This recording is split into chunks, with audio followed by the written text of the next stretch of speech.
तो दोस्तों आज हम जा रहे हैं रीजनल साइंस सेंटर भुज, जो कि Gujarat council of science and technology द्वारा बनाया गया 10 एकड़ एरिया में फैला हुआ एक बहुत ही अद्भुत परिसर है। दोस्तों, गुजरात सरकार ने साइंस रिलेटेड नॉलेज को आम आदमी तक पहुंचाने के माननीय प्रधानमंत्री श्री नरेंद्र मोदी जी के मंत्र को जैसे एक साक्षात रूप दिया है। यहाँ साइंस की अलग अलग 6 थीमों पर आधारित गैलरीज हैं और 3 स्पेशल अट्रैक्शंस भी हैं। मंगलवार से शुक्रवार एंट्री फीस है मात्र 20 रुपए और स्पेशल अट्रैक्शन के मात्र 50 रुपए। तो दोस्तों, एंट्री करने के बाद सबसे पहली गैलरी है मरीन नेविगेशन टूल्स, जिसमें पुरातन काल से लेके आज के युग में नाविकों द्वारा उपयोग में लाने वाले नेविगेशन से रिलेटेड अलग अलग उपकरण और इंटरनेशनल लेवल पे यूज होने वाले सिग्नल के कोड से लेके आधुनिक समय में यूज होने वाले साइंस और टेक्नोलॉजी से सुसज्ज विविध उपकरणों की बहुत ही दिलचस्प प्रदर्शनी है। दोस्तों, नेविगेशन का अर्थ है किसी स्थान से दूसरे स्थान तक सुरक्षित और सही दिशा में पहुंचना। समुद्र, आकाश या भूमि पर यात्रा करते समय दिशा, दूरी और स्थिति का सही निर्धारण करने के लिए विशेष उपकरणों का उपयोग किया जाता है। इन्हें नेविगेशन टूल्स कहा जाता है। पहले के नाविक सितारों और सूर्य से दिशा पहचानते थे और आज सैटेलाइट व जीपीएस का प्रयोग किया जाता है।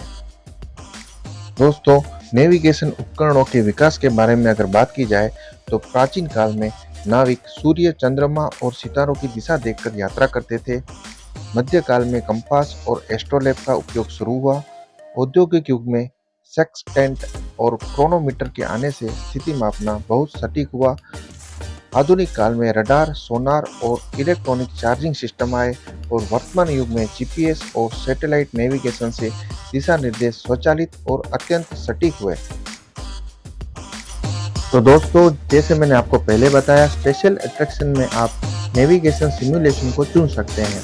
नेविगेशन सिमुलेशन मतलब कि यह एक ऐसी प्रक्रिया है जिसमें आप वास्तविक प्रणाली के व्यवहार को एक नियंत्रित वर्चुअल वातावरण में दोहरा सकते हैं।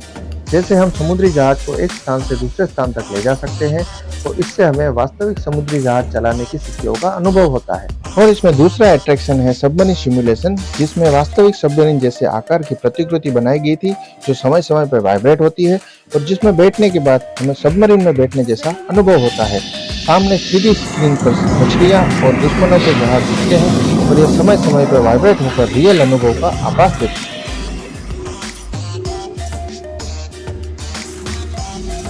तो दोस्तों, इसमें दूसरी गैलरी है एनर्जी साइंस गैलरी, जिसमें थियरी से लेके प्रैक्टिकल एप्लीकेशन तक ऊर्जा के अलग अलग सिद्धांतों के बारे में अलग अलग मॉडलों के माध्यम से रोजमर्रा के जीवन में ऊर्जा के महत्व की जानकारी दी गई है।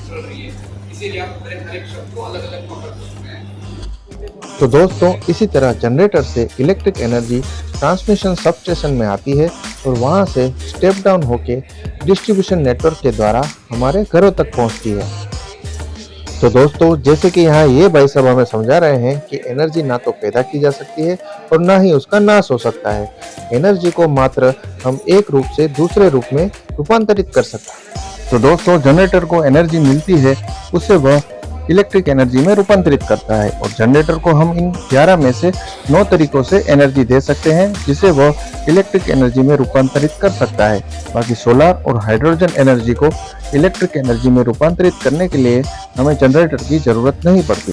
तो दोस्तों, यहाँ आप एनर्जी सिस्टम मैप से किसी भी एनर्जी सोर्स के बारे में जानकारी ले सकते हैं और यहाँ एनर्जी सोर्स के मॉडल जैसे कि पवन ऊर्जा, विंड एनर्जी, हवा से टरबाइन के पंख घूमते हैं और जिससे जनरेटर घूमकर बिजली उत्पन्न करता है। दूसरा है जल ऊर्जा या हाइड्रो पावर, बहता या गिरता हुआ पानी टरबाइन को घुमाता है, जो जनरेटर से जुड़ा होता है और बिजली बनाता है। तीसरा है भूतापीय या जियोथर्मल एनर्जी, पृथ्वी के अंदर की गर्मी से निकलने वाली भाप टरबाइन को घुमाती है, जिससे जनरेटर बिजली उत्पन्न करता है। चौथा है बायोमास एनर्जी, पौधों या जैविक पदार्थों को जलाकर भाप बनाई जाती है, जिससे टरबाइन और जनरेटर चलते हैं।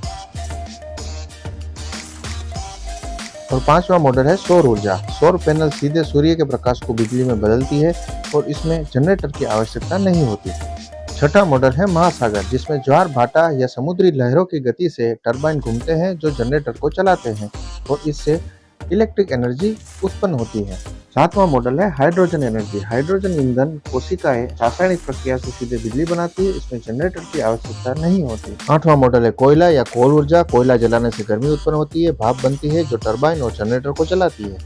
नौवां मॉडल है प्राकृतिक गैस यानी कि नेचुरल गैस, जो गैस टरबाइन में जलती है, जो जनरेटर से जुड़ी होती है और बिजली बनाती है। 10वां मॉडल है ऑयल यानी कि तेल ऊर्जा। तेल जलाने से गर्मी और भाप बनती है, जिससे टरबाइन जनरेटर को चलाते हैं और इलेक्ट्रिक एनर्जी उत्पन्न होती है। और 11वां मॉडल है परमाणु ऊर्जा। परमाणु विखंडन से उत्पन्न गर्मी से भाप बनती है, जो टरबाइन और जनरेटर के माध्यम से बिजली बनाती है। दोस्तों, मार्च 2025 के आंकड़ों के अनुसार हम भारत में पावर जनरेशन के लिए कोल का सबसे ज्यादा 46.7% यूज कर रहे हैं और रिन्यूएबल एनर्जी यानी कि विंड, हाइड्रो और सोलर का 42.9% यूज कर रहे हैं, जिसे हमें और बढ़ाना चाहिए। तीसरी गैलरी है बोनसाई ट्री। छोटे छोटे पेड़ों की एक अनोखी दुनिया। बोनसाई ट्री क्या है, इसे कैसे बनाया जाता है और इसे बनाने के लिए किन किन साधनों का उपयोग होता है, इसके बारे में यहाँ पे पूरी जानकारी दी गई है। यहाँ पे अलग अलग वृक्षों के क्या नाम है वो भी बहुत अच्छी तरह दर्शाया गया है।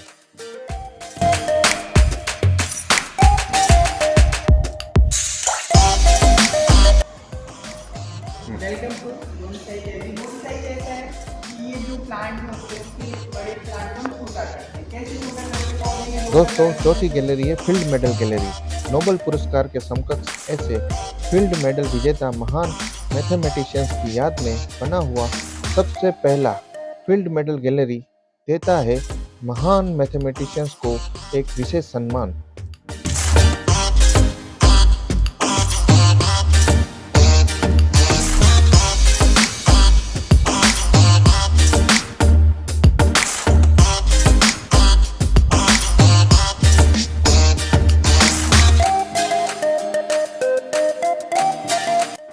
तो दोस्तों, इस गैलरी में मैथमेटिक्स के बारे में बहुत सारी रोचक जानकारियाँ दी गई है और देश और विदेश के महान मैथमेटिशियंस के बारे में बहुत सारी चीज़ें बताई गई है। जैसे कि हमारे देश के महान मैथमेटिशियन रामानुजन के बारे में भी हमें जानकारी दी गई है। इसके अलावा शून्य का आविष्कार, जादुई संख्या पाई और यूलर का पॉलीहेड्रा फॉर्मूला जैसी चीज़ें दर्शाई गई है।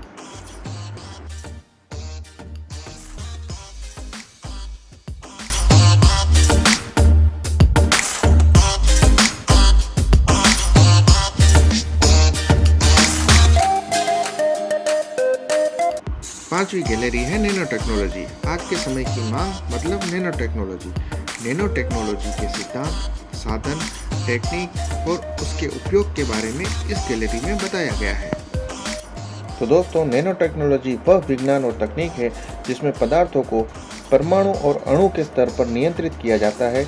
इसका आकार 1 से 100 नैनोमीटर के बीच में होता है। 1 नैनोमीटर 1 मीटर का 1 अरबवां हिस्सा होता है। नैनो टेक्नोलॉजी का उपयोग nano fabrics, nano medicine, nano electronics और नैनो मटेरियल्स बनाने के लिए होता है।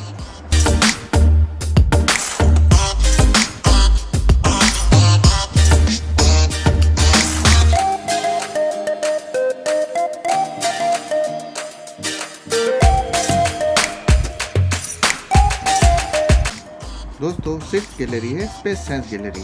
अलग अलग स्पेस साइंस के प्रिंसिपल पर आधारित और नॉलेज को बढ़ाने वाली गैलरी मतलब कि स्पेस साइंस गैलरी। दोस्तों, यहाँ पर क्रोनोलॉजी ऑफ द यूनिवर्स यानी कि ब्रह्मांड का कालक्रम, मिल्की वे गैलेक्सी और डिफरेंट टाइप के प्लैनेट्स के बारे में जानकारी दी गई है।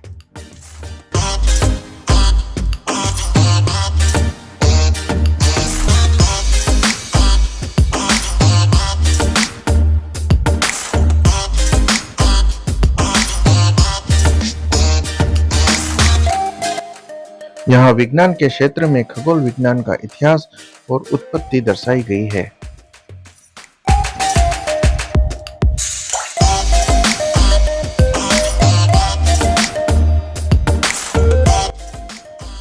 इसके अलावा यहाँ पर अवकाश में छोड़े गए उपग्रह स्पुतनिक 1 से लेके अभी तक के सभी उपग्रहों के बहुत ही सुंदर मॉडल्स, उनके देश का नाम और तारीख भी दर्शाई गई है।